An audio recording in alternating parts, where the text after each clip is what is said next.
So when I started doing research for this video, I asked a few people if they knew who A$AP Rocky was.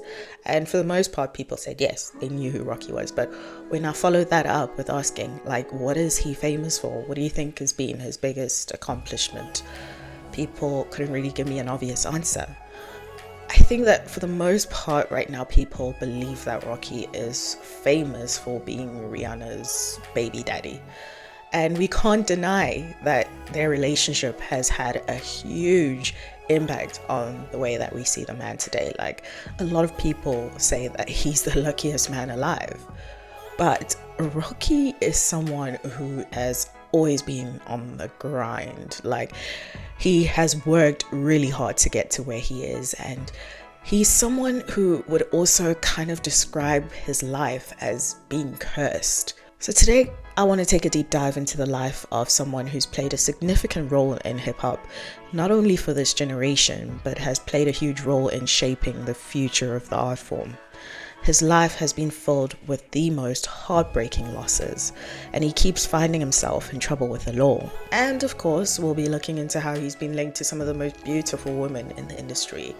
Like, trust me when I say that this is someone who has lived a pretty eventful life, and there is a lot to discuss today. So without further ado, let's get into it.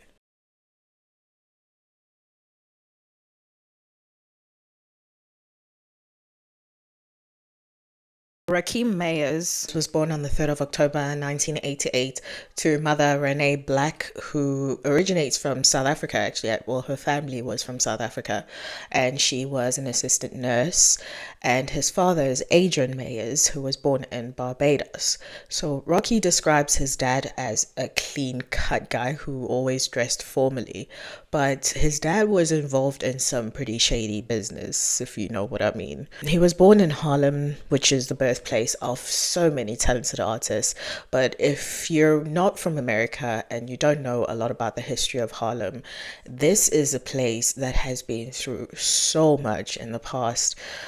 It's experienced a lot of social and economic hardship, which was marked by the widespread of the use of rising crime rates and a decline in housing conditions. But by the time that Rocky was born, Harlem saw pockets of resilience. There were a lot of community initiatives, and people were just working together to try and bring real change to Harlem.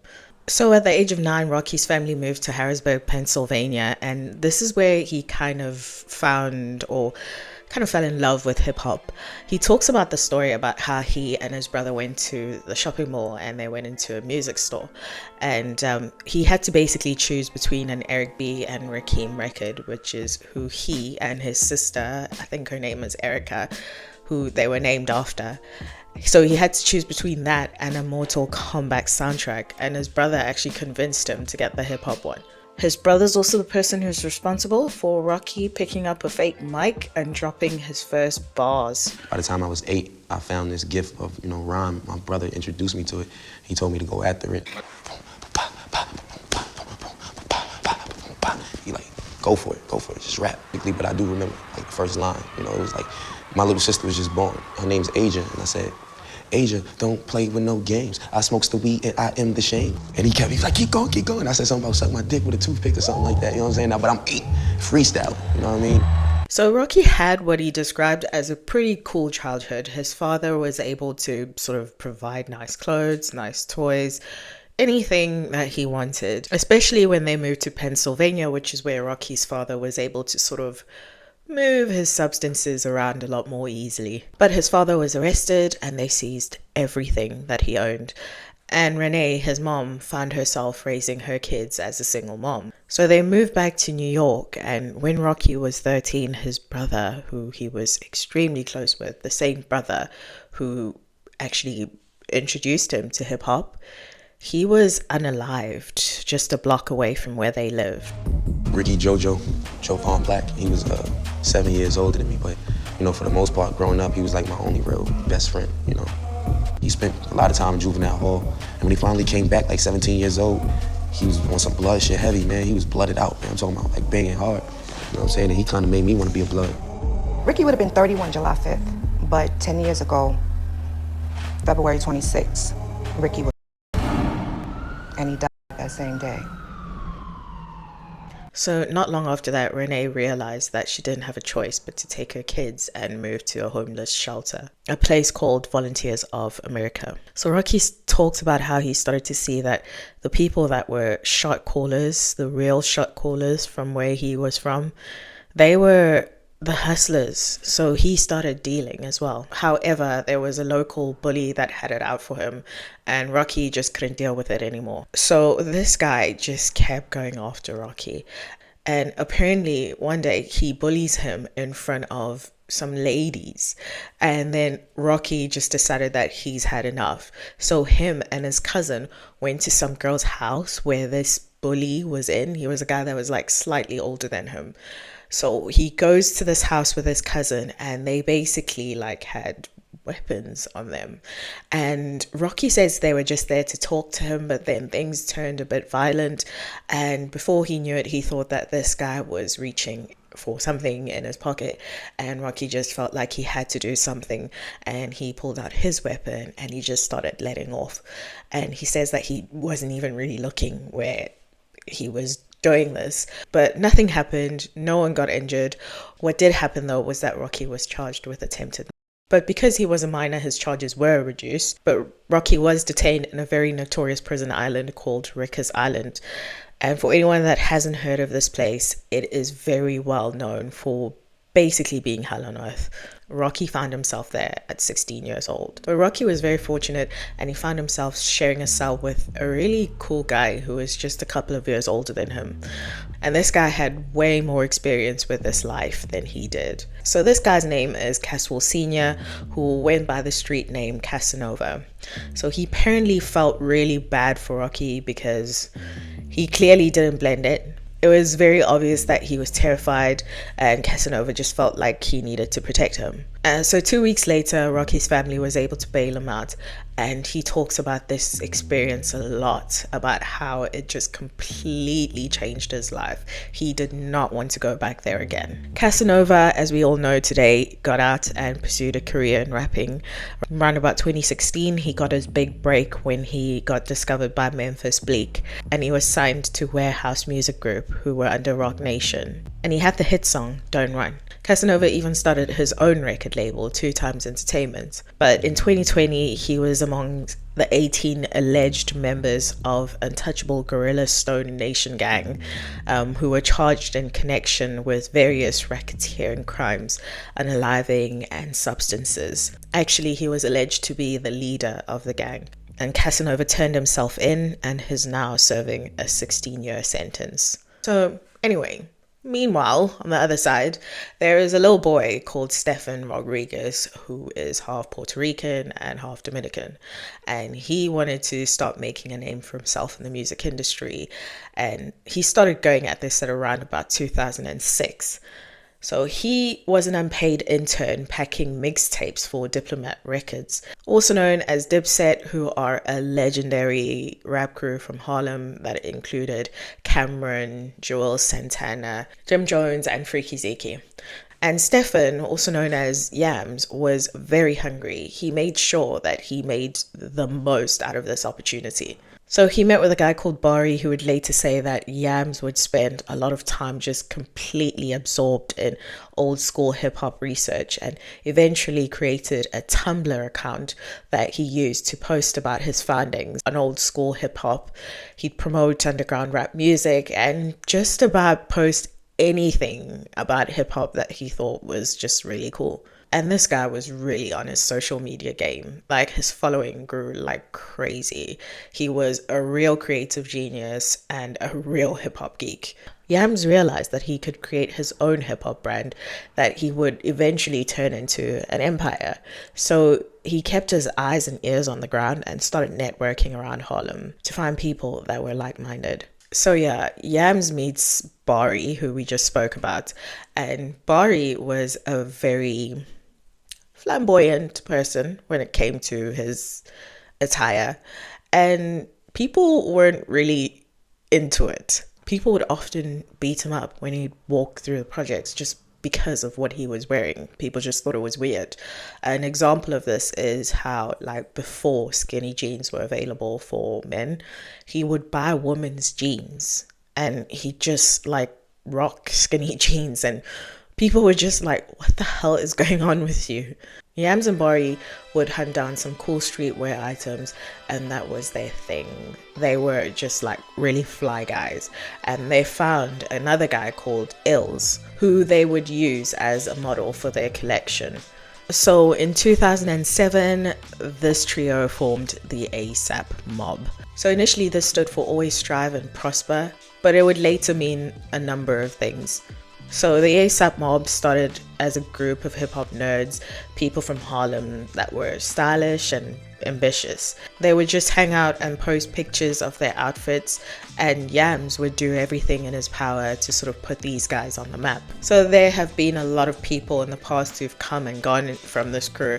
I think some notable names are firstly ASAP Ferg, who was into fashion and rapping. ASAP Ferg's father is D-Ferg, who back in the day led his own gang called The Same Gang. I speak about this a bit in my Puffy video because Puffy was in The Same Gang. They were probably the best gang during that time, or collective. I say gang, but these guys are more of a brotherhood. So these guys would like host parties and like basketball tournaments, and Same Gang was the best at the time. Like P. Diddy wanted like in on that gang. So anyway, D-Ferg, who is ASAP Ferg's dad, he was also a creative genius. He was a renowned designer, and he actually created the logo for Uptown Records and was very involved in the creative process of the bands. He would later also create the logo for Bad Boy. And later, ASAP Ferg would actually say that, you know how there's like a little child in the Bad Boy logo? He said that's actually him. But as we all know, D-Ferg isn't here to confirm that himself because he unfortunately passed away in 2013.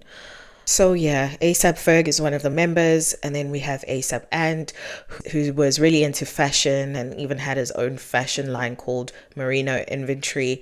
And then we have ASAP Louis, who is going to play quite a big role in the story, Louis Banger. He was a guy that was just a hardcore fan. They actually picked him out from a crowd. Stages. Yo, shout out to homie right here, y'all. Fuck with you. Can he come on stage and break with us real quick?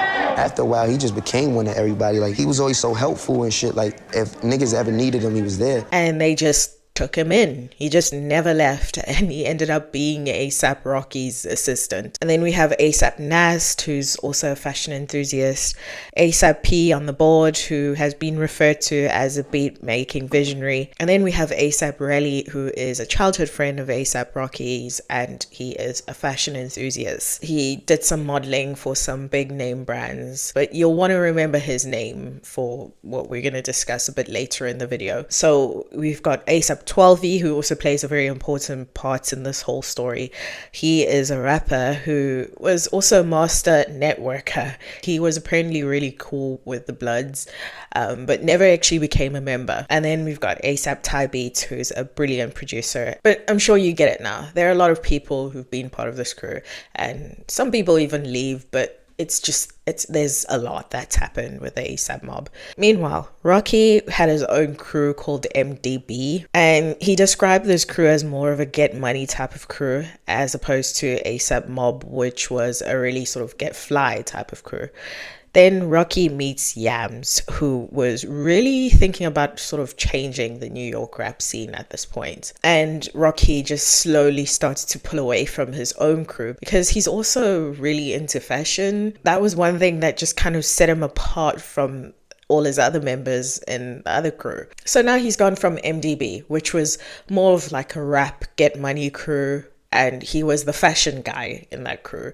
So he's stepping away from that, and he's gone into the ASAP Mob, which is more like a fashion crew. So he fits in, but he's the rapping guy. When ASAP Rocky joined, the ASAP Mob didn't really have any aspiring rappers. So at this point, Rocky was about 19 years old, and this is the thing. Rapping was the thing that was basically going to change his life. And he didn't know how to turn it into a career.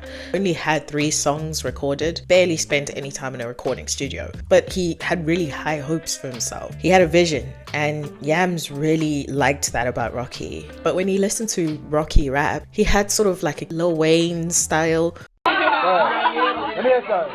Ferg next, I'm next. Yo, nice 16. Hey, yo, no one on the corner has swagger like I do. With church with the verse, I'ma hit him with the gospel. Right. Hit him with the rifle. I'm higher than the Eiffel. Right. Sour, hustle hard as snow, sleep shower. Right. Haters worry about who's hot and who's hotter. Like crabs in the barrel trying to pull. And Yams was just like, the whole stoner rapper thing has already been done by some people who are actually also pretty good at doing it. So like, we have to try something else with you. So Yams told Rocky that he'd help him find his own unique style of rapping and help him develop his craft. And with that, Rocky was convinced about joining the ASAP mob.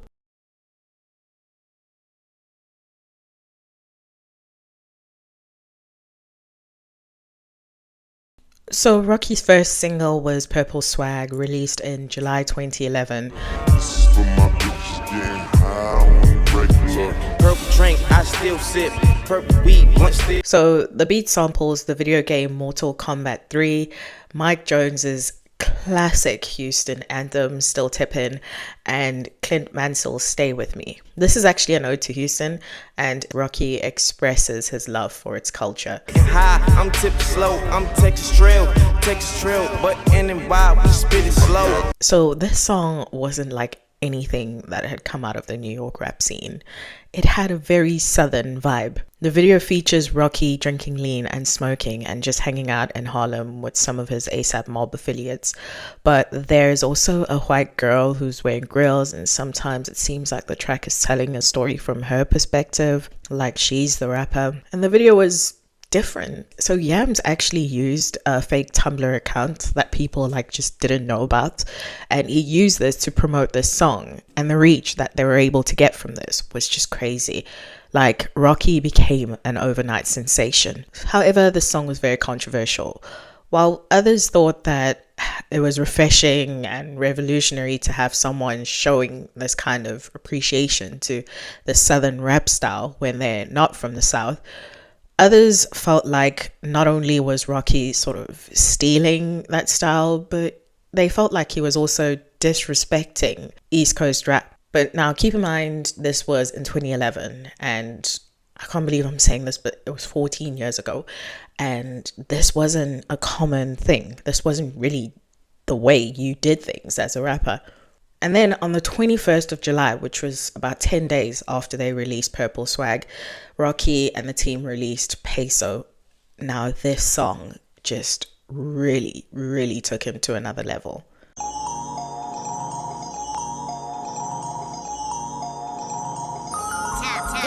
Now Rocky wanted to be different, yes, but most importantly, he wanted to bring change. He wanted this to be the norm for rappers to work together across the different cultures. The thing that Yams liked about Rocky was that he had this crazy big vision. It would take someone really special to want to try and have such a huge impact on the overall art form of hip hop. And now mix all of that with someone who is a social guru, a real guru, someone who really knows how to present an artist to the world whilst letting the art speak for itself. Not someone who is going to force their artist to go viral through some random TikTok video. The two of them were like a dream team. Meanwhile, Yams was also having a bit of an issue with his phone. He said that he got to a point where he eventually stopped answering phone calls because everyone that was trying to get a hold of him was trying to give Rocky a deal, yes, but they all wanted to give him like one of those shitty little sort of like entry level deals, and Yams was not having any of it. And then Yams finally spoke to RCA Records, who is owned by Sony Music Entertainment, who offered Rocky a $3 million deal. Now, I just want to stress that this is after releasing 2 singles. This isn't a guy who had like crazy connections in the industry or anything. He had zero experience working in a studio. This was his first time. His album hadn't even been released yet. After 2 singles, he landed a $3 million deal. This is known to have been the biggest record deal for a newcomer since 50 Cent. And Rocky used some of the money to start his career, but he would also use this money to fund ASAP Worldwide, which is a record label that he co-owned with Yams. So anyway, Rocky and the ASAP mob would hang around a shop called Prohibit, which sold really cool streetwear brands, and one of those brands was called Black Scale, and Rocky absolutely loved Black Scale. He was really into its dark aesthetics and its bold graphics.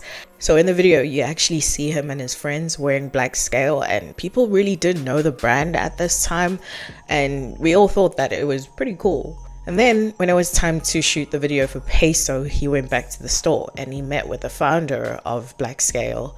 And because of how well the brand actually did, after people saw Rocky wearing it in the video for Purple Swag, Alfred, the founder, said that he would give Rocky some free merch. But Rocky was like, I don't really operate individually. I work with this whole collective, talking about the ASAP mob. And he started selling the ASAP mob to Alfred, talking about how they were the next big thing. And Alfred agreed to give everyone in the ASAP mob free pieces. And Black Scale started a partnership, not with Rocky, but with the entire ASAP mob. And in the Peso music video, you see Rocky wearing a Black Scale, Y3, Rick Owens, Jeremy Scott, and Supreme.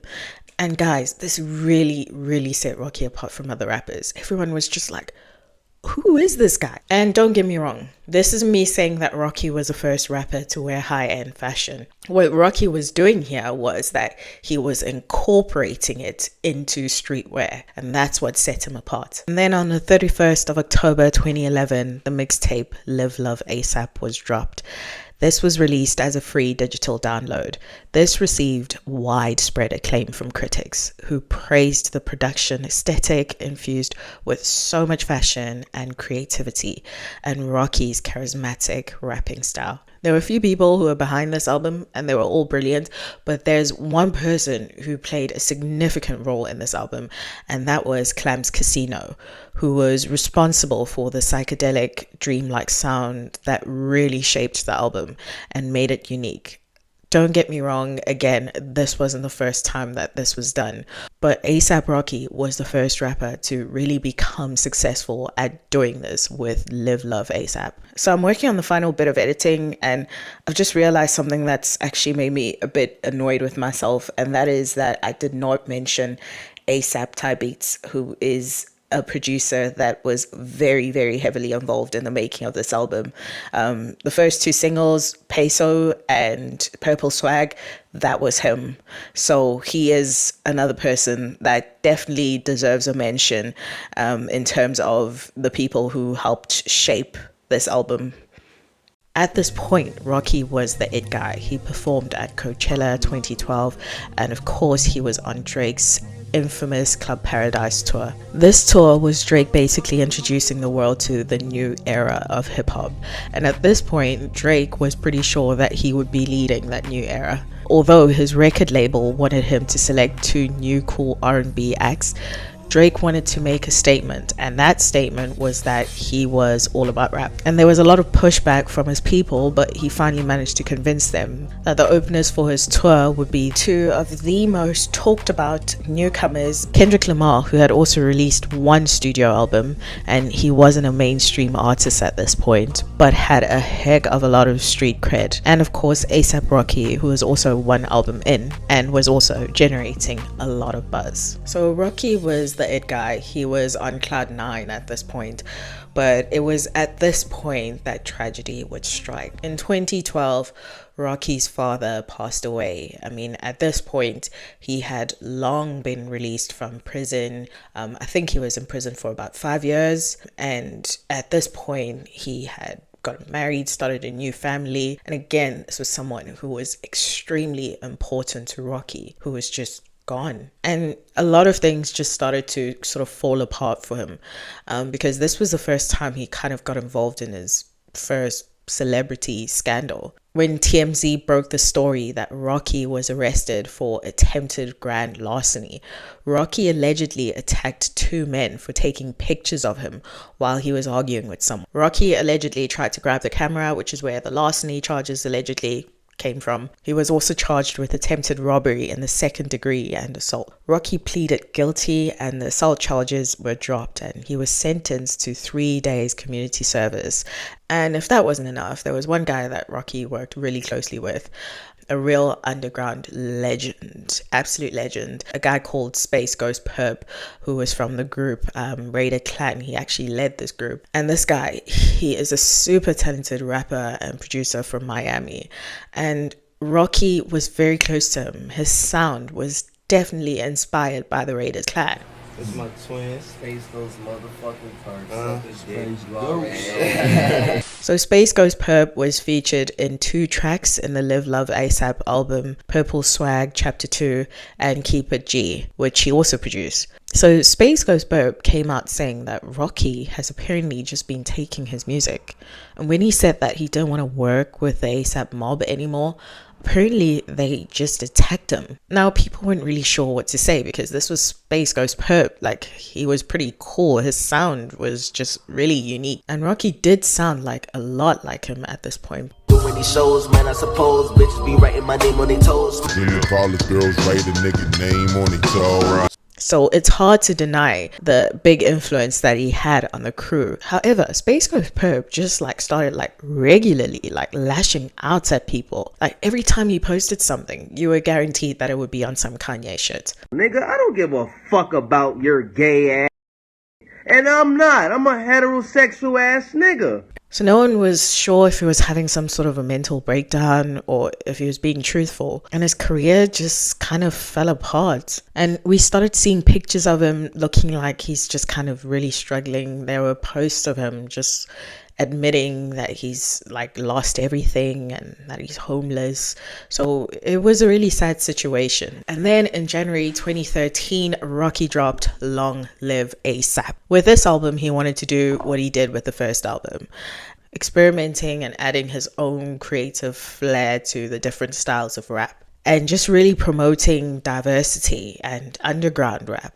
They did all of that with the first album, but now they were doing it on a much bigger scale, working with bigger artists like Kendrick Lamar, Schoolboy Q, 2 Chainz, Drake, Big Crits, Stanty Gold, Overdose, Wella Wolf, Florence Welch, Danny Brown, Joey Badass, the list goes on. And they also worked with more experienced producers such as Hit Boy, Clams Casino again, Jim Johnson, T-Minus, Danger Mouse, 40, Skrillex. The album includes singles such as Goldie. I said it must be, cause the nigga got dope. Fucking Problems. Hold up, bitches in my dime. Taking hella long, bitch, give it to me now.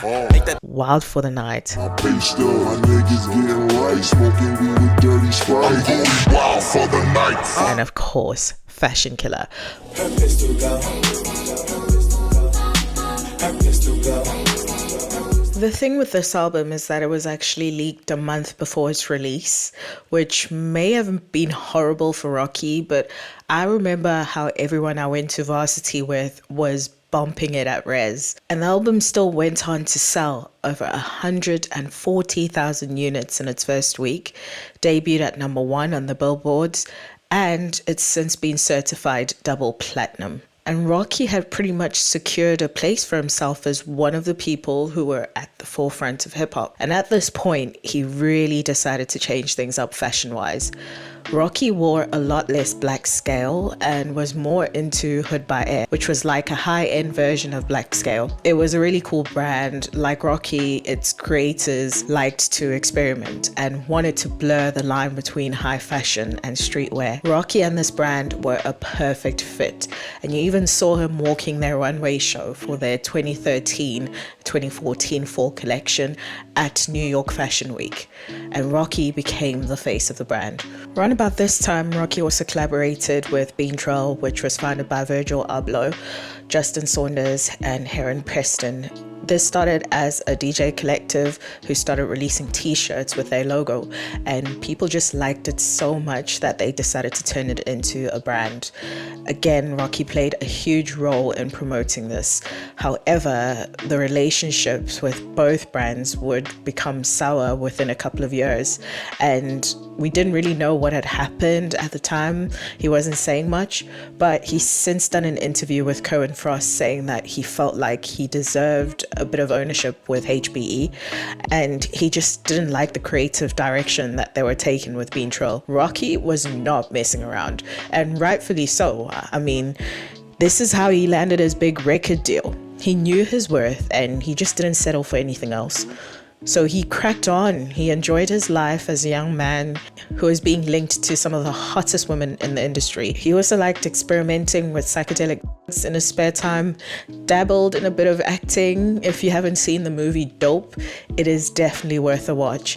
And he also carried on doing the best he could to help the rest of his crew with their careers. Then in late 2014, we got the announcement that Rocky would be releasing his new album, At Long Last ASAP. The album's executive production was provided by Danger Mouse, Yams, and Rocky himself, featuring production from Juicy J, Kanye West, and Mark Ronson, just to name a few. At Long Last ASAP was supported by 3 singles, Lord, Pretty Flacko, Every Day, and LSD. Everybody was talking about this. But 2 days before the album was released, when Rocky and Yams had been really busy promoting the album, the worst thing happened.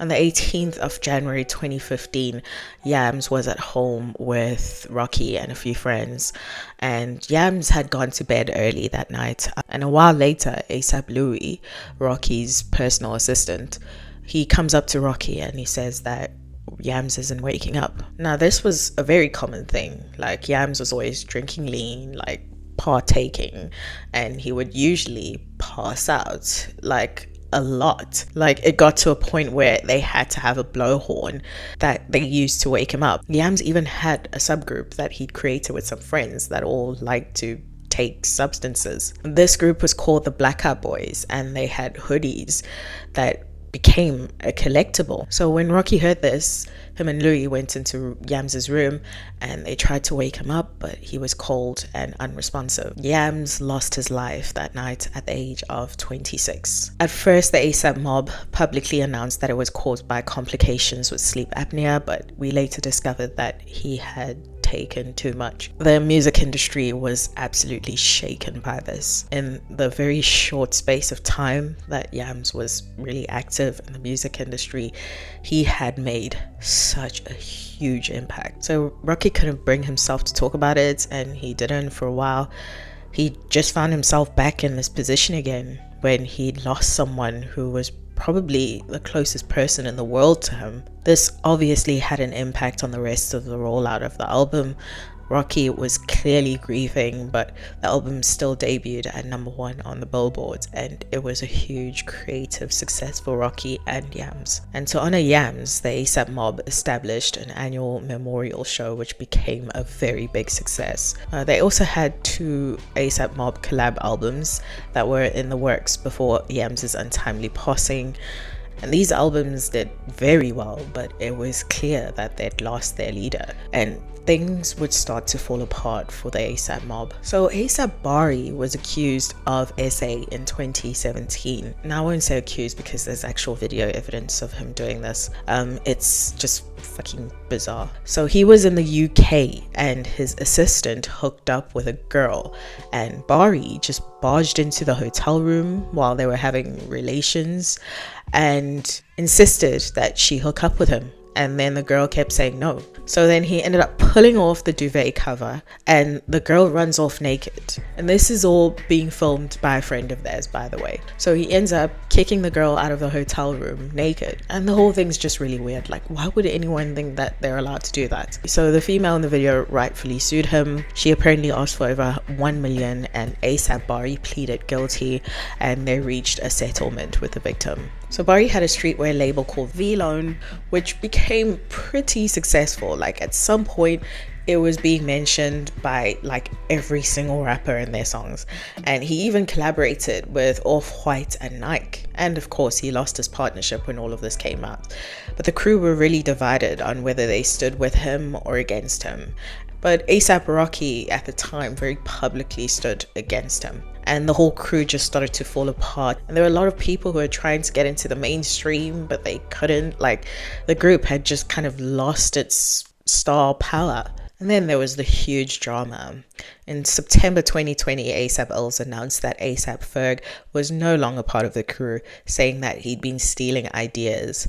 A$AP Ferg came out and said that this isn't true, but then they released screenshots of conversations that they had with him, where he was trying to reach out to the guys, but they were like just clearly shutting him out. And yes, we are talking about grown men over here. And Ferg just kept saying like, this is strange to him because he's the person that's kind of carrying the whole team at the moment. It doesn't make any sense for anyone to think that they had the right to take him out of the group. So anyway, Ferg was forced to publicly acknowledge the situation. He stated that he reached out to Ills and they resolved their differences. And then he did a Vibe interview when he confirmed that his relationship with Ills had been repaired. He explained that the members of the crew were now their own individual entities with their own personal and professional goals. Everyone was just kind of like, come on guys, get it together. But you could tell that there may have been some truth to what Ferg was saying, because Rocky very clearly started to focus a bit more on himself. And instead of being more focused on rap at this point, he was way more into fashion. This was around about the time when he was actually named as the first black person to be the face of Dior. And then in May 2018, Rocky released the album Testing, which is exactly as it sounds. Rocky, again, trying something new. The album includes appearances from Frank Ocean, Kid Cudi, Skepta, French Montana, Kodak Black, who was actually singing through a prison phone, Dave Hines and FKA Twigs, among others. And this album was primarily produced by Hector Delgado and A$AP Rocky himself. Testing was supported by 2 singles, A$AP Forever. A$AP boys came with the flame. Gang. They talking down on the gang. They want and Praise the Lord, The Shine. Oh my God, what a banger. Text a message, I don't know the number. Flexing on these niggas. I mean, anything with Skepta. The album received generally positive reviews from critics who acknowledged how personal this album was to Rocky. He talks about how his career is cursed and how he feels like he's cursed. But this album debuted at number 4 on the US Billboard 200. So it wasn't as commercially successful as his other albums, and I don't know if it was because of this or if he felt like he just wanted to focus on himself for a bit, but Rocky wouldn't drop another album for 7 years. I mean, he did announce the album All Smiles about a year later, but it just kept getting delayed and we never heard about it again. On the 30th of June 2019, Rocky was in Sweden. He had been performing at the Smash Festival. But while walking through Stockholm a few days later, a fight breaks out. So a couple of days later, Rocky posts some videos on Instagram showing 2 men following him and his entourage around the city. And Rocky at first seems like he's very calm. And these guys, like when I say following, like this isn't something that took place over a short period of time. Like they were following them around for a while and they just kept being asked to go away. And Rocky's trying really hard to be nice about it, like going up to the guys and practically begging them to leave. And the bodyguard just kind of gets to a point where he gets frustrated, and I think he's just doing his job, and he kind of threatens these guys with an ass weapon basically. And one of the guys doesn't take this very well and he assaults the bodyguard. Now let me repeat, this guy is trying to take on this guy. And to me, this kind of showed me the type of person that Rocky is, because I think a lot of celebrities in situations like this would be forced to kind of look after their own reputation and sort of try and distance themselves from the whole thing and let their security and the team deal with it while they try to sneak off. But Rocky stuck with his team. Like, he was involved in this. He didn't go anywhere. Or maybe I'm wrong and he just didn't know how to get back to his cab or his apartment. So after throwing various objects at the security, the guy carries on following them around, and it gets to a point where people who are passing by are trying to intervene and stop them from following ASAP. And it's pretty clear that these guys are like, they're on something, like something weird is going on with them. It's more than alcohol, because I mean, even the person who's filming, who's not part of Rocky's crew, by the way, I think it was just someone who was trying to help them by sort of having the whole thing on video. They like speaking to Rocky, and they also say that, oh, this guy is slapping my girlfriend's ass. So a fight breaks out eventually, and in the video it shows Rocky just very clearly tossing this guy around like he's a rag doll. And then the rest of the crew jump in. And then the next day, on the 3rd of July, Rocky and I think 2 members of his entourage, Vladimir Cornell and David Rispers, who I'm assuming one of them is the bodyguard. So they're arrested and charged with aggravated assault. After this arrest, Rocky is detained for 2 weeks by Swedish police. And mind you, during this time, Rocky was due to perform at Longitude Festival in Dublin. He was due at the Wireless Festival in London. Jay Huss and Ray Sherman had to be drafted in as replacements. Like, it was messy. They even had another festival in Poland, the Openers Festival. They got Stormzy and Ski Mask as replacements. And they also got Slump God to fill in at Longitude. So the guy who is like the main guy in the video, like this guy, he also finds himself under scrutiny by the police. So he's investigated by the Swedish authorities for abuse, assault, and attempted assault, but nothing came out of it. Like a couple of days later, his case was closed. But ASAP Rocky and the other 2 guys were behind bars for 2 weeks. And after 2 weeks, the Swedish authorities announced that they were going to hold them for another week. And this is when Donald Trump got involved. Like, he just came out and said that he's trying to secure Rocky's release. So he tweeted saying that he's in communication with the Prime Minister in Sweden. And this was prompted by a conversation that he had with Kanye West. And then the Swedish Prime Minister clapped back and said that ASAP will receive the same treatment as any other prisoner. Donald Trump's interference won't have any effect.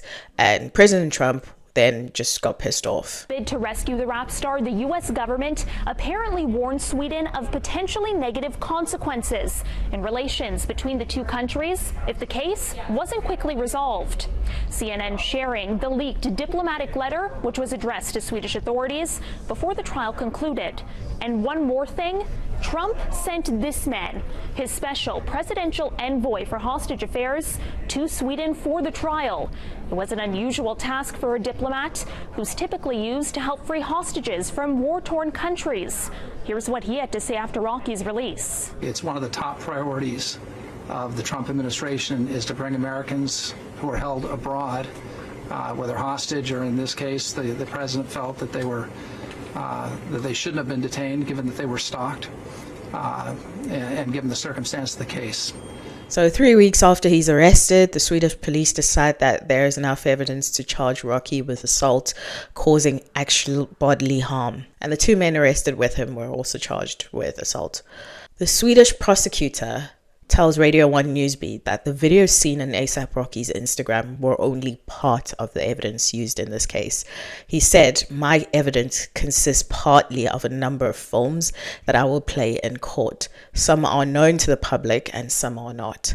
So Rocky's trial, which was expected to last 3 days, was delayed due to the massive media and fan interest in the case. So he and the 2 men who were arrested with him pleaded not guilty, and then he was freed actually to go home on the 2nd of August, but he still had to wait for his trial. And he went home, he carried on with his life for a while, and 6 weeks after his arrest, he was found guilty of assault.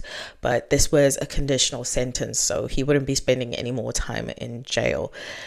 So that's if he doesn't cause any more trouble in Sweden.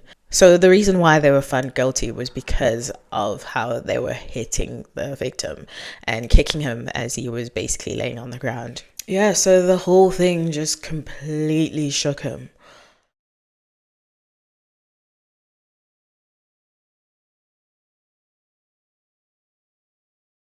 But another thing that we have not mentioned over here is that Rocky loves his girls. Oh my goodness. Like, they play a very huge role in the story of Rocky. And Rocky has always said that he is obsessed with sex in general. Like, early in his career, he was very famous for being that guy that loved orgies. So let's get into some of the women that he has been linked to in the past. Iggy Azalea. So Rocky started dating Iggy in 2011 after meeting through a mutual friend. And it seems like the two were really serious because during their relationship, Iggy got a tattoo of Rocky. So Iggy had actually tattooed the words "Live, Love, ASAP" on her fingers. And when she confirmed their relationship in a Vibe interview, she also mentioned that he'd gotten a tattoo in honor of her. So the relationship unfortunately didn't last long. The two broke up and the family was actually quite upset over this. Like, Rocky's stepmom has told Hollywood Live that they were really sad when it ended and that she was a really lovely girl and apparently really down to earth. And then we have Chanel Iman, who was a Victoria's Secret model. They started dating in early 2013 and they kept their relationship really private. And we'd only see them attending events together like every once in a while. And a year into their relationship, we started hearing rumors that the two were engaged. But 6 months later, they called the engagement off. And this was apparently due to their busy travel schedules. And then we had Rita Ora. So Rocky allegedly had a fling with Rita. But listen to me when I say drama. So Rocky gave us, I don't know if you can call this a little glimpse into where he stands with Rita, but this is what Rocky says about Rita in the song Better Things from the album At Long Last ASAP. I swear that bitch Rita Ora got a big mouth. Next time I see him, might curse the bitch out. Kick the bitch out once cause she bitched out. Spit my kids out, just pull up in the mouth and make the bitch mad. People were so disappointed by this. Like, look at what some people had to say online. Like, one person tweeted, "Patriarchy conditions men to fear women's sexual agency. Look at those lyrics. Ugh." And this person tweeted, "ASAP Rocky kinda lame for that Rita Ora diss, man. Not gonna lie, he could have kept that to himself." Like, he seriously got dragged out for this, and this is what he had to say to defend himself. Anyways, you know what? Hey, No. I'm just saying, man. I wanna make this clear. Okay. Rita Ora, you know, I'm quite sure she's a good person. Me and her had our differences. This album's not about bashing that girl or taking away what she did. She does what she does, and she's an incredible artist for that. That's what I'm gonna say. What we have is and amazing. perfect. And looks good too. She's, I mean, beautiful. I wouldn't, You know what I mean? She looks nice. Yeah. You know, she still does. Yeah. I never said she was ugly. Never said she couldn't. You just know. had personal shit that I was. said what I said, and that's that. I wish people stop trying to dissect shit from it. It is what it is. Well, you've cleared it up right here. There you go. Boom. Yeah. Now the single every day. Okay. Yeah. So Rita spoke out about this and she said that she thought the lyrics were tasteless. And it also just seems like she really wanted to distance herself from Rocky. Like, she completely denied having ever had any romantic connections with him. And she says that, anyway, disrespecting women just isn't cool. And then we had Kendall Jenner. So Rocky and Kendall had been friends for years between her first romantically linked in 2016. The rumored couple were spotted together on multiple occasions over the world, from Paris to New York to Miami and Kendall's native Los Angeles. And they were reportedly all over each other at Coachella in April 2020. And the rumors were all but confirmed at the Met Gala the following month. Photographs show the pair glued to each other the whole evening before a Snapchat from Kim basically sealed the deal. So the picture showed Kylie, who was bending down to take a photo of her sister Kendall and Rocky, sharing what appeared to be a very intimate moment. So Kendall stood with her back to the camera while Rocky grabbed her behind with both hands as they appeared close to sharing a kiss. So neither one of them have ever publicly come out and confirmed the rumors. And then the rumors started swirling around about A$AP Rocky and Rihanna's relationship. So this kicked off in January 2020, a few months after Rihanna split with her boyfriend of 3 years, businessman Hassan Jamal. So Rocky and Rihanna was spotted cozying up at the 2020 Yams Day benefit concert in New York. And shortly after, they graced the red carpet together at the Fashion Awards at London's Royal Albert Hall. So in December 2020, reports confirmed that the pair were in the beginning stages of their relationship after being spotted enjoying each other's company on multiple occasions in New York once again. So Rocky was later spotted on vacation with Rihanna in Barbados, and Rocky then broke his silence on their relationship during a GQ cover interview in May 2020, where he said that Rihanna was the one. He said, "So much better when you got the one. She amounts to probably like a million of the other ones. I think when you know she's the one." And then in November 2021, rumors spread that Rihanna was pregnant with Rocky's baby. The rumors were sparked by photos of Rihanna attending a ceremony where she was officially declared as a Barbados national hero. Fans were convinced that they spotted clues in Rihanna's body language suggesting that she was pregnant. And then in January 2022, the couple shared the news with us. They were photographed out in Harlem where Rihanna debuted her baby bump. And I will never forget how crazy the media went this day. And we hadn't seen anything yet, because what would follow would be the couple taking the world by storm with pictures showing, firstly, how completely and utterly in love they were with each other.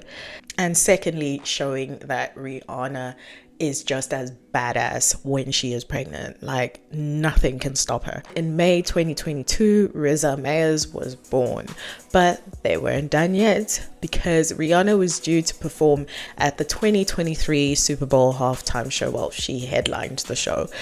We knew that we needed to expect something like pretty cool from Rihanna, but we weren't expecting that she would announce that she's pregnant again. And in August, they welcomed a baby boy called Riot to their family. So Rocky just looked like he was loving life. Like, he constantly had a huge smile on his face, and all he could do was just talk about how much he loved his family. And he was actually working on some music during this time, but it just kept being delayed, or it didn't get any airplay because he was dealing with some legal issues, and he wasn't able to really promote any of his music. So he had about 10 singles, and he also announced that he was working on his 4th studio album, Don't Be Dumb, which was due to be released in August 2024. And then it was announced that he'd be serving as co-chair at the 2025 Met Gala alongside Pharrell and LeBron James. And then in July 2022, Rocky was charged with another assault charge. So he and Rihanna had gotten off a flight at LAX following a holiday in Barbados, and they were ambushed by the LAPD. So they took him in and they searched his home. So they had these guys again who looked like they were going to take out like a big mafia boss or something. They did this with Diddy as well. And again, they said that they had to do this because of the nature of the case that involved weapons. So Rocky faced 2 counts of assault with a semi-automatic firearm after a street fight with his former friend and crew member A$AP Rocky. So this took place on the 6th of November 2021. So this is the background of the whole thing. Basically, there had been some tension between Rocky and the remaining members of the A$AP mob. Well, actually, to be more specific, there was some tension between Rocky and Relly. Relly had apparently started talking badly about Rocky amongst the crew, saying that he's pretty much forgotten about them and saying that, like, it's annoying because they're the ones that got him to where he is. I mean, I know Relly kind of, like, apparently introduced Rocky to Yams. They're childhood friends. I think their friendship, they met when they were, like, in high school or something. But at the same time, it's also like Rocky was always bigging up the A$AP mob, like from day one when he got that recording deal. Like, he always had everyone's back. Anyway, so really uses an example of how like their friend ASAP Josh passed away, and he says that Rocky didn't even cover the costs of Josh's funeral. So this gets to Rocky, and he's very upset about this. So the situation just turns confrontational, and these two are just like arguing back and forth. So then Rocky eventually asks Relly if they could meet up, and Relly's like, okay, cool. So now we get to the 6th of November. We're in LA. We're in the middle of the city center, and Relly is outside of a parking lot, it looks like. And Rocky shows up, and they just immediately get into it. So luckily ASAP Ills is there, and 12 is also there. So the two basically try to diffuse the situation and separate the two guys. But it's a really weird video because like there isn't much to it. You just see the two like pushing and shoving each other, and then you see the weapon coming out of Rocky's waist. And then there's another video, which is a horrible video. You cannot see anything. You can just see like shadows of people running around, and you can apparently hear shots. But apparently what's happening in the video is that Rocky pulled out the weapon and really was annoyed or pissed off with this and said, you better use that. Like he said that he just couldn't believe that Rocky had pulled that out on him. And Rocky apparently lets out some shots as like warning shots. Everyone just kind of runs off and they all go their separate ways. So apparently that's what's happening here according to Relly. But according to Rocky, Relly was being really aggressive, not just towards him, but towards Ills and 12. Like he was so bad towards Ills. He even called him like a crackhead, and he punched him.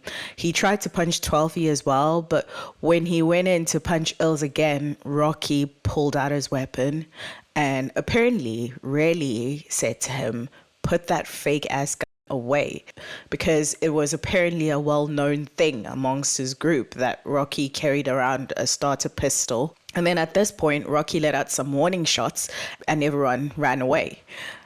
What's clear from watching this is that Relly does look like he sort of egged on Rocky when he pulled out the weapon, which kind of works in Rocky's favor.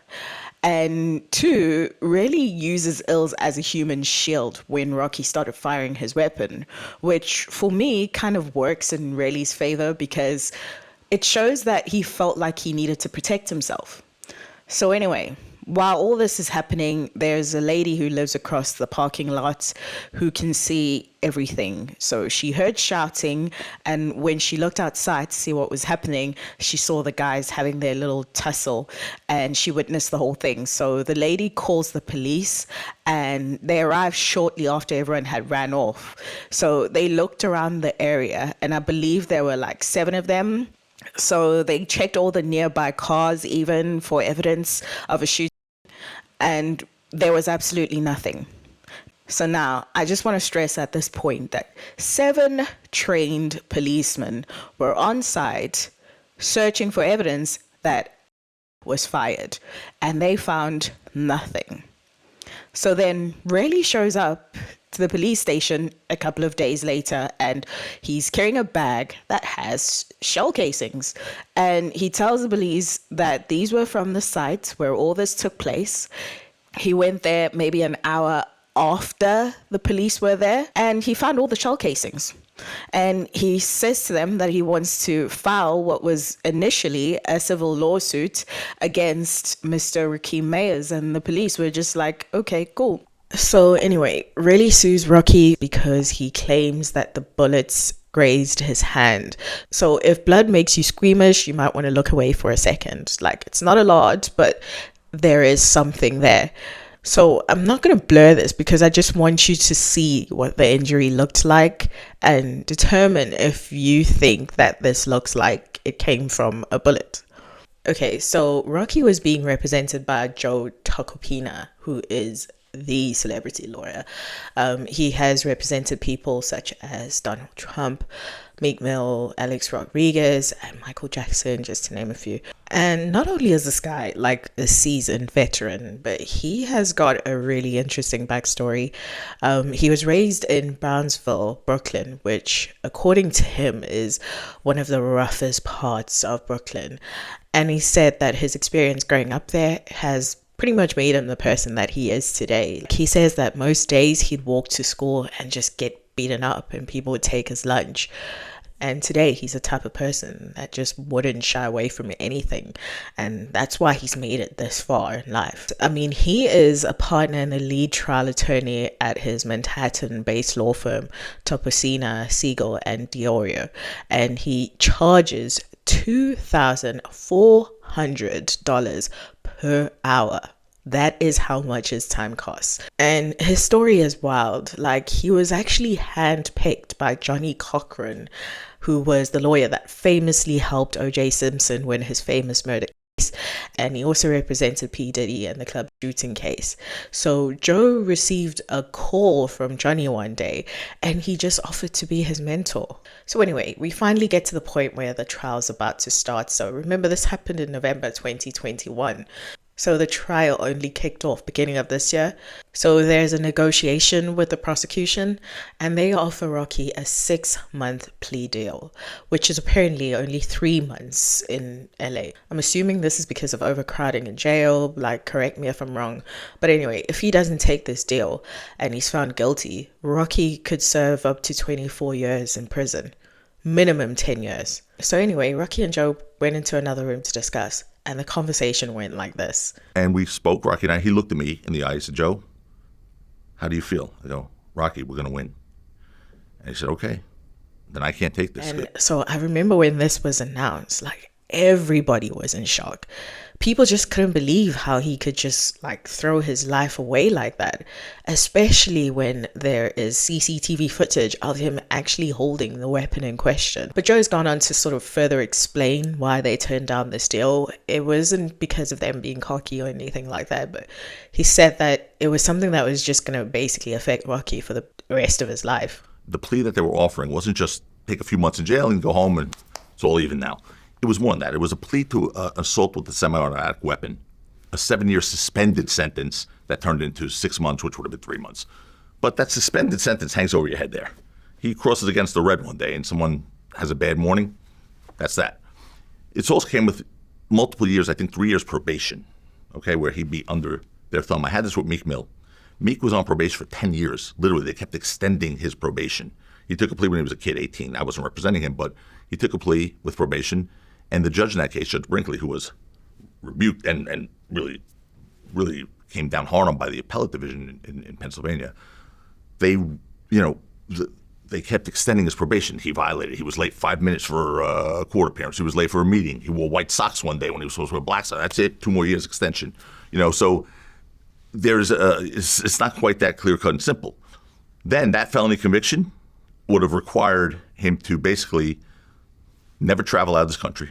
His career would have been finished. There's no more touring in the UK where he's popular, or in Thailand, or anywhere else where he wants to go. France, Canada, all those places gone.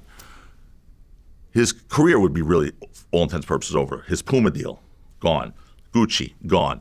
The Ray-Ban thing that happened was solidified or confirmed after the trial. They were waiting for the verdict. Never would have happened. He would have basically lost his career. So the trial starts, and even from the opening statements, there's a lot of tension between the prosecutor and the defense. Like, you can tell that the stakes are very high. And they had a number of witnesses who came in. They had a weapons specialist. They even had the lady who lived in the house that was nearby, the one who heard the shooting. And they had the policeman who investigated the whole thing. But the person that stood out the most was the prosecution's lead witness, who was A$AP Rocky himself. And to say that Joe chewed him up and spat him out would be an understatement. So Rocky and his defense team are going into this saying that yes, Rocky did pull out something, but it wasn't a real weapon. It was a prop that was used for the set of a music video that he did with Rihanna.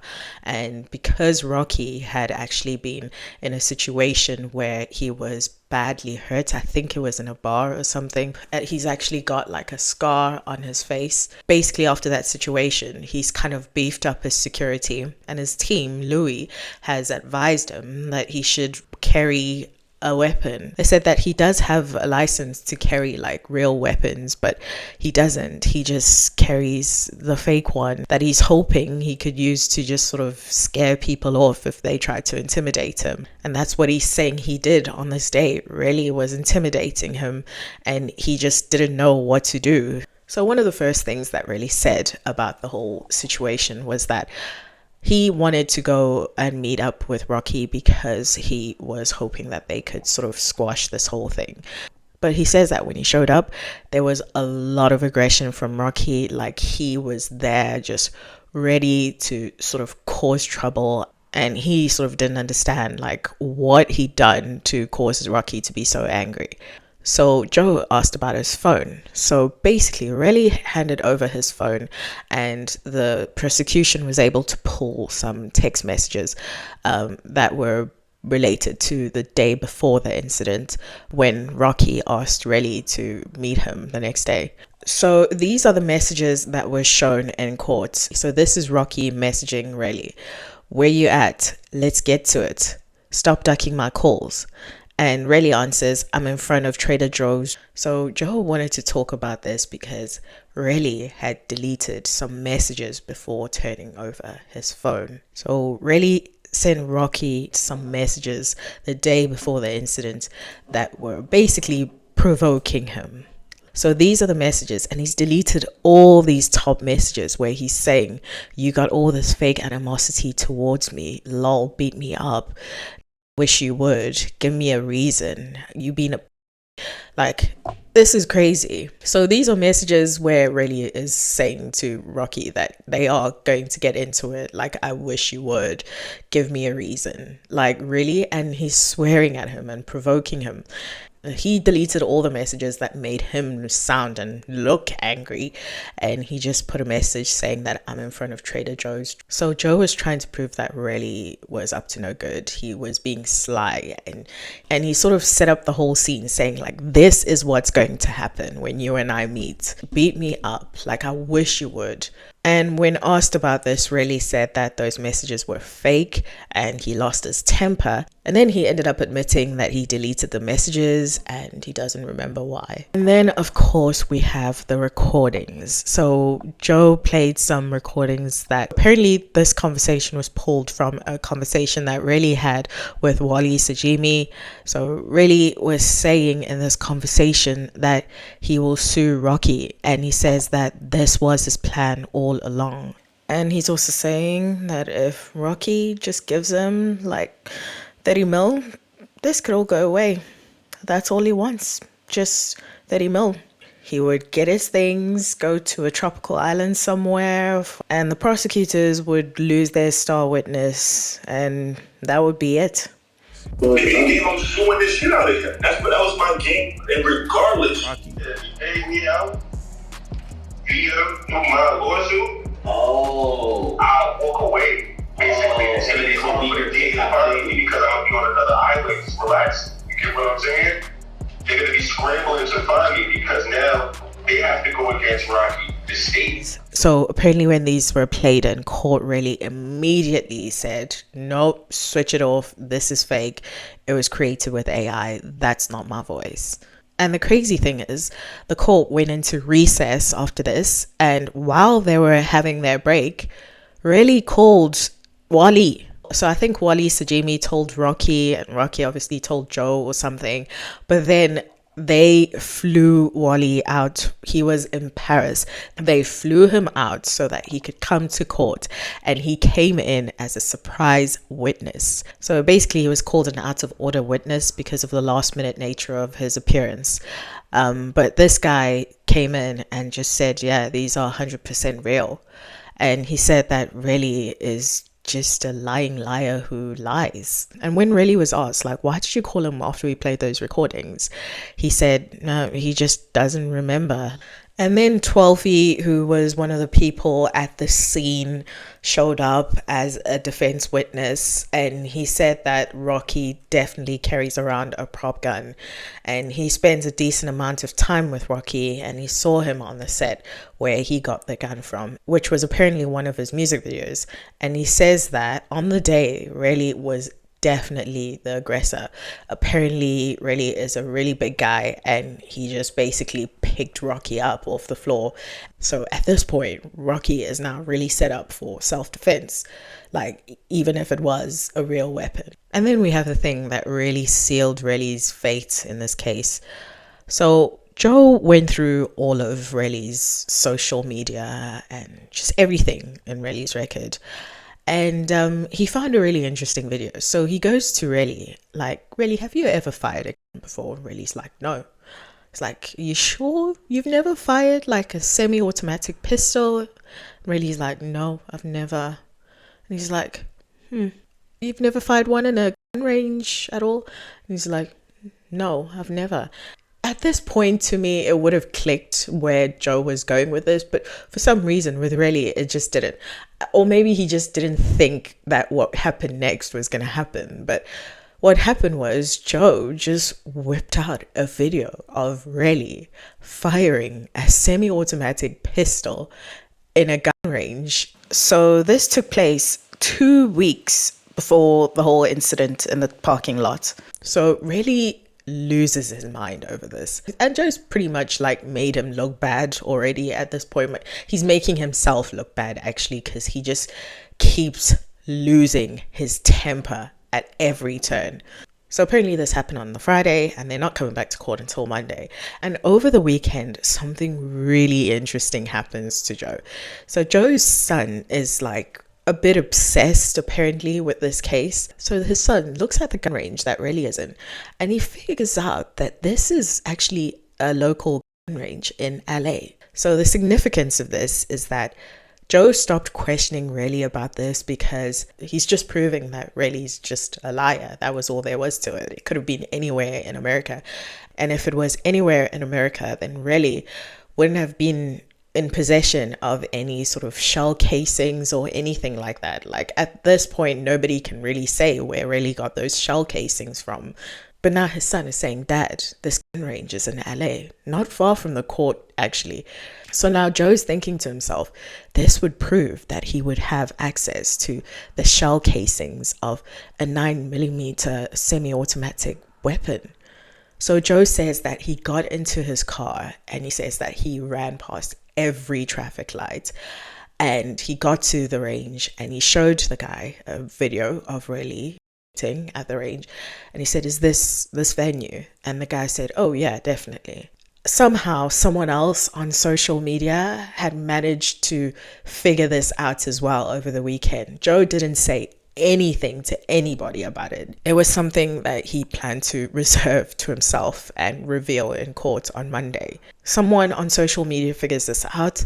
So this gets to Rocky, and then Joe figures out that at that point, so this is a Sunday, Relly had also been tagged as well. So he was aware that Joe knew now that the gun range, which he had hoped they'd all gone past on Friday, he knew that Joe now knew that this was in LA, which would mean that he would have had access to those shell casings. So they get to court on Monday, and Relly had already brought this up with the prosecutors, and they had raised it with Joe and said, hey, he's now realized that he was in LA. And this is Joe in court asking Relly, there is nothing in your Instagram that showed you were in Los Angeles on October 19, 2021. Is there? Yes, it is. Really? I'm going to give you a live phone. You show me on your Instagram. Show me on your Instagram where it shows that you're in Los Angeles on October 19, 2021. What do you mean a live phone? A phone with your Instagram. We're going to go to your Instagram. No, we would have to go see. Now you think you slick. We would have to go to my phone, my actual phone, and go to my archive. You're not going to show me something of my highlights, which is not there. You think you slick. Stop. This is. You're not going to keep tripping me up. I'm on Mr. Efron! Stop! Just stop talking. We have a letter from the VA, and the letter says that Mr. Efron informed them that he went on his Instagram. Yes, my Instagram. All right. Your Instagram, as in Relly Boss? You're trying to show me somebody else's that I can't activate where I can go to my archive. He You're doesn't. not All right, slick. stop it. He doesn't need to go on someone else's phone. You have your phone? You know I don't got it. It's over there. We can get it though. I can show them. We can go get it right now. So your We can clear this Instagram up. is what caused you to go back. No, you did because you're sneaky. Don't be insulting. Stop it. He is not insulting you. Don't insult him. Don't insult any lawyer that's asking you questions. You're not doing yourself any good by doing that.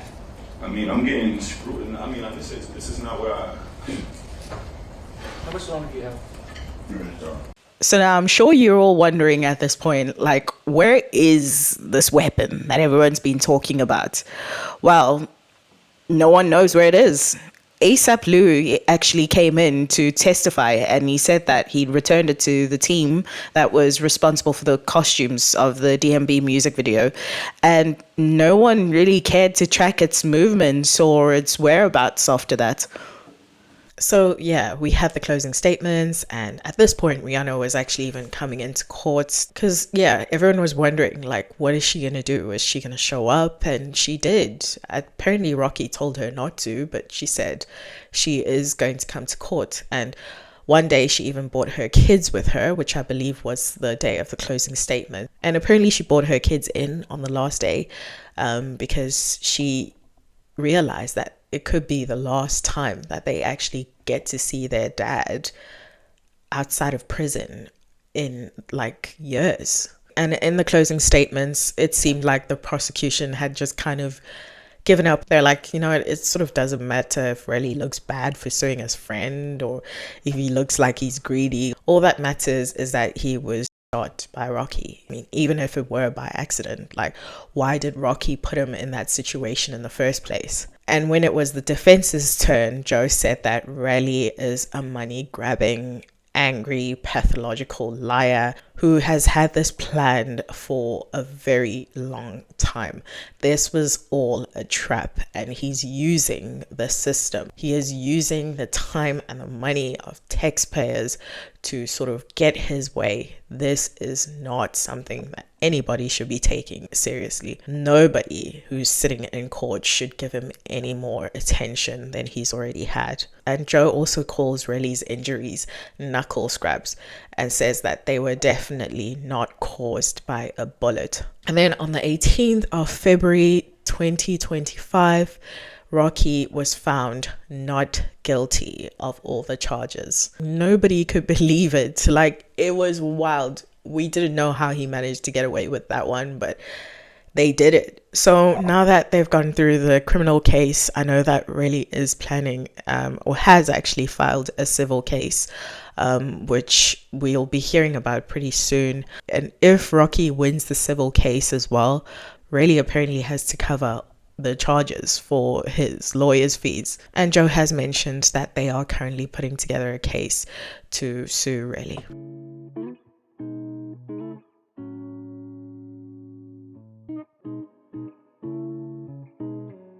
And we've seen Rocky kind of being really happy again. Like, he's done the photo shoots in Harlem again, gone back to his hometown. He's back with his gorgeous family, and obviously he was the co-chair for the Met Gala, and that was a huge success. But before the event, something really exciting actually happened. I mean, there'd been a lot of speculation as to whether Rihanna was pregnant again, because we'd seen her wearing like a lot of baggy clothes, looking like she's hiding something. And then on this night, on the 5th of May 2025, we saw pictures of Rihanna entering the Carlisle Hotel ahead of the Met Gala, and she looked like she was indeed pregnant. She wasn't hiding it anymore. And when Rocky showed up at the Met Gala, because they showed up separately, because he's obviously like co-chairing the event, so he had to show up pretty early, he also did hint that there was something that they were cooking up. So when she showed up eventually to the event, which was only a couple of hours after we saw her going to the hotel, I mean, she was the last person to arrive, but still, it's pretty impressive how quickly she actually managed to get ready. So anyway, she showed up to the event and it was official, really. Like, the couple made it official that they were indeed expecting their third child. And of course, we've now seen Rihanna again sort of redefining what maternity fashion should be. She has been right next to Rocky, who seems like he's just got a lot going on, but like all good things at the moment. And I'm sure that you've all seen that he's all over the news right now because he's at the Cannes Film Festival to promote his film. Well, it's a Spike Lee film called Highest to Lowest, where he stars alongside Denzel Washington. And his album Don't Be Dumb is well underway. And there was actually a bit of a scandal like a few weeks ago with a woman who is, I think, an OnlyFans model, and she was on a podcast and she was asked about who are like some of the famous people that she's hooked up with, people like who are on her OnlyFans, and she asked for the whole thing to be muted, but it did look like she was saying ASAP Rocky. So nothing came out of that. Like, nobody has really spoken much about it since it happened. But yeah, I remember the day afterwards, everyone was just like, oh my God, Rocky, please try and stay out of trouble. So yeah, that's the story of Rocky. He's had a really eventful life. He's been through so much and just lost a lot of people that he was close to along the way. But he just somehow keeps making it out on top and gets given like chances to kind of work on himself. And he does. He works on himself and he learns from his experiences. And his life just keeps getting better and better. Like, right now, he would be an idiot to do anything to mess up the situation that he's in, where he's got two lovely children and a woman that loves him as much as Rihanna clearly does. And not to mention his businesses. He's had a chance to sort of take on a lot of crazy good opportunities recently. But yeah, he's one person that definitely should be going to therapy. I hope he's going to therapy because he doesn't like to talk about any of his situations in his music. A lot of people who have gone through the hardships and have risen above like really bad circumstances, they like to talk about things like that in their music or like sort of wear that as a badge of honor. Rocky doesn't like mentioning any of these things at all. Like, the only thing he wants to talk about is the here and now. If asked about any of these things, he will quickly like maybe just give a couple of sentences and then he just like brushes over it and talks about something else. And it's a bit crazy because he's just been through so much. And I thought his story was interesting and he might not want to talk about it, but I thought it would be great to share it with you guys and just sort of see what your thoughts are on the man. And yeah, that brings us to the end of our video. And I know it's taken a long time to bring this one out. I'm working on another video right now, which is about a really, really sensitive subject. I think a lot of people try and steer clear from it on YouTube, but it's just something that I would really like to sort of just see what people think about this, because so far I've only heard one side of the story. Like, I want to hear you guys. So that video is going to be out in the next month. And let me know what you think in the comments section. I really love hearing from you guys. Again, I really hope that you guys stay safe and I will see you on the next one.